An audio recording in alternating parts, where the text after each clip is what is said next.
உங்கள் வீடு தேடி வரும் அரசு. உங்களுடன் ஸ்டாலின். இது ஒரு முக்கியமான செயற்கைக்கோள். இந்த செயற்கைக்கோள் பூமியில் உள்ள வளங்களை கண்டுபிடிக்கிறதுக்கும், பூமியில் உள்ள இந்த சில நிலச்சரிவு, இந்த மாதிரி டிசாஸ்டர் இதெல்லாம் கண்டுபிடிக்கிறதுக்கும். July 30 NISAR NASA ISRO synthetic aperture radar செயற்கைக்கோளை இந்தியாவில் உள்ள நாமளே தயாரித்த GSLV F-16 விண் ஏவுறுதி மூலம் விண்வெளிக்கு அனுப்ப போகிறோம். 740 கிலோமீட்டரில் கொண்டு விட போகிறோம். இந்த செயற்கைக்கோள் பார்த்திங்கன்னா இது ஒரு முக்கியமான செயற்கைக்கோள். இதில் 2 முக்கிய பேலோடு இருக்குது. ஒரு S பேண்ட் சிந்தட்டிக் அப்பர்ச்சர் ரடார்னு சொல்லுவோம். அது மாதிரி L band synthetic aperture radar. L band SR JPL lab USA இருந்து அவங்க தயாரித்தது. S பேண்ட் இந்த செயற்கைக்கோள் இது பார்த்திங்கன்னா அந்த பேர் நம்ம தயாரித்தது. சிந்தட்டிக் அப்பர்ச்சர் ரடார் செயற்கை இது பேரோடுன்னா என்னென்னா, மேகம் இருந்தாலும் மழை இருந்தாலும் எல்லா ஆல் வெதர் கண்டிஷனில் 24 மணி நேரமும் ஃபோட்டோ இந்த பூமியை வச்சு ஃபோட்டோலாம் எடுக்க முடியும். அது அப்படிப்பட்ட ஒரு செயற்கைக்கோளாகும். இது ஒரு முக்கியமான செயற்கைக்கோள். இந்த செயற்கைக்கோள் பூமியில் உள்ள வளங்களை கண்டுபிடிக்கிறதுக்கும், பூமியில் உள்ள இந்த சில நிலச்சரிவு, இந்த மாதிரி டிசாஸ்டர் இதெல்லாம் கண்டுபிடிக்கிறதுக்கும் பயன்படும். ஒரு 12 நாளைக்கு ஒருக்கா பூமியை ஃபுல்லாக ஃபோட்டோ எடுக்க முடியும். எடுத்து குளோபல் கம்யூனிட்டி, இந்தியாவுக்கு மட்டுமல்ல, அமெரிக்கா மட்டுமல்ல, குளோபல் கம்யூனிட்டியில் எல்லாருக்கும் இது பயன்படக்கூடிய ஒரு செயற்கைக்கோள்.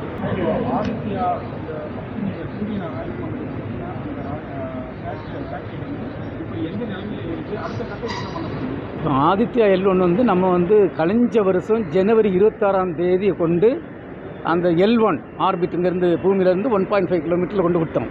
இந்த வருஷம் ஜனவரி 6 5 டெராபிட் டேட்டா, சயின்டிஃபிக் டேட்டா, சூரியனை ஆராய்ச்சி செய்த டேட்டாவை ரிலீஸ் பண்ணியிருக்கோம். அதுக்கு பிறகு இதுவரை கிட்டத்தட்ட 20 டெராபிட் டேட்டா அனுப்பியிருக்கோம். நீங்கள் வீடியோ பாருங்கள், இப்போ பாருங்கள், நாங்கள் போட்டிருக்கோம். கொரோனா மாஸ் எஜெக்ஷன் அதை சொன்னால் உங்களுக்கு சரியாக புரியாது. அது இந்த வீடியோ கிட்ட போய் எடுத்த வீடியோ பார்த்தா தான் உங்களுக்கு தெரியும். நிறைய டேட்டா வந்திருக்கு. இது விஞ்ஞானிகள் அதில் ஆராய்ச்சி செய்துட்டுருக்காங்க. நம்ம மேலேருந்து பார்க்குற அளவுக்கு நமக்கு நிறைய டெக்னாலஜி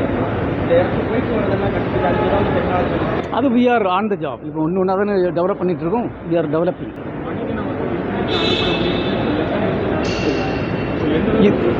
இப்போ நம்ம மனிதனை விண்வெளிக்கு அனுப்பக்கூடிய ககன்யான் திட்டத்தில் முக்கியமாட்டு 3 அன்க்ரூடு மிஷன், ஆள் இல்லாமல் 3 மிஷன் அனுப்பணும். அதுக்குள்ளே வாகனம் இப்போ ரெடி ஆகிட்டுருக்கு ஸ்ரீஹரிகோட்டாவில். இந்த வருஷம் டிசம்பரில் அனுப்புதாட்டு இருக்கும். அதில் பயோமித்ரான்னு ஒரு ரொபாட், ஒரு ஆஃப் ஹியூமனாய்டு, ஆளுக்கு பதிலாக ஆஃப் ஹியூமனாய்டு வச்சு அனுப்ப போகிறோம். அதுக்கு பிறகு இது வெற்றி அடைஞ்சாச்சுன்னா அடுத்த வருஷம் 2 அன்க்ரூடு மிஷன், அன்க்ரூடுன்னா ஆள் இல்லாமல் ராக்கெட் அனுப்புறது, 2 அனுப்பி அனுப்பி அது சோதனையெல்லாம் வெற்றி அடைஞ்சாச்சுன்னா 2027 மார்ச்சில் நம்ம பாரத பிரதமர் டிக்ளேர் பண்ணியிருக்கிறாங்க. மார்ச்சில் 2027 மார்ச்சில் ஆட்களை அனுப்பதாட்டு இருக்கு.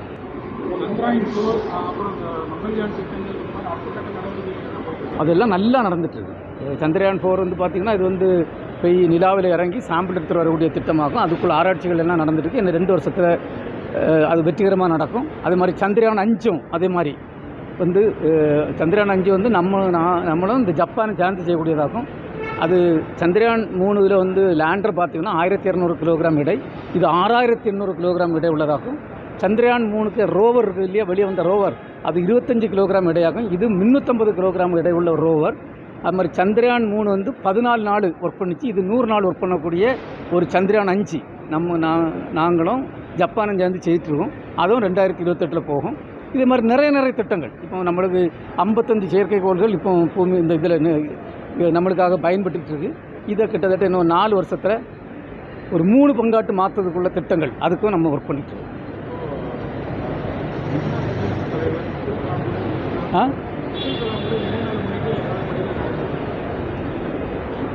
அவருடைய நினைவு நாளுக்காக தான் நான் இன்றைக்கி போயிட்டு வரேன். இங்கே ராமேஸ்வரத்துக்கு போயிட்டு எல்லா ஸ்டூடெண்ட்ஸ் எல்லாம் பார்த்து, அவங்க ஃபேமிலி எல்லாம் பார்த்து எல்லாம் இது பண்ணிட்டு தான் திரும்பி வரேன்.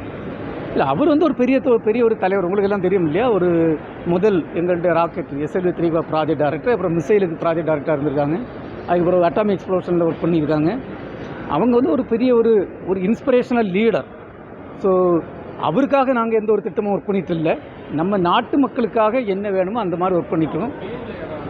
இல்லை, அந்த மாதிரி அவருடைய பேரில் அந்த மாதிரி ஒரு திட்டமும் இல்லை. அது will see in the future. உங்கள் வீடு தேடி வரும் அரசு. உங்களுடன் ஸ்டாலின்.